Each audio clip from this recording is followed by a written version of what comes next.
सबैजनालाई वेलकम छ यो हाम्रो पिके मोटरसाइकल वर्कसपमा। आज एकजना सरले चाहिँ यो यामा एफजेडको चाहिँ तपाईलाई सेल्फ स्टार्ट भएन भनेर लिएर आउनु भएको थियो हैन। अनि हामीले कार्बन हेर्यौं, कार्बन पनि सबै ठिकै छ। भरे क्यारा गरेपछि तपाईको वान वे प्रब्लम देख्यौं। अब हामी हेर्नुस् है, यहाँ वान वे बेयरिङ फेर्दैछौँ। भिडियो लास्टसम्म हेर्दिनु होला है त।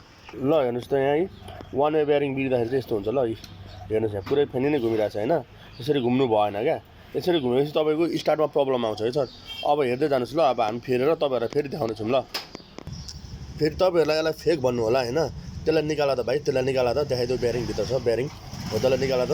अब हेर्नुस् यहाँ बेयरिङ पनि छ हैन। हेर्नुस् बेयरिङ पुरा छ है, बेयरिङ पुरा छ तर फनाउन घुमिरहेछ।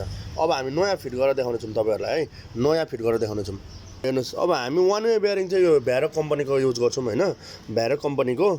अब सोरुममा जानु भने त्यही महँगो पर्छ। खोलेर देखाइदे त भाइ, खोल्दे त त्यो, खोलेर देखाइदे त। ल हेर्नुस् हेर्नुस् है, भ्यारोक भनेर फेरि नपर्नुहोस्। यसरी पुरै भित्र पनि यस्तो हुन्छ हैन। अब यो लगाएपछि मज्जाले चल्छ। अब हामी तपाईलाई फिट गरेर देखाउँदैछौँ है, एकैछिन पर्खनु होला। तपाईलाई अब यो अघि वान वे मज्जाले फनाउन घुमेको थियो हैन। अब हेर्नुस् त, घुमाइदे त भाइ, हेर्नुस् ल।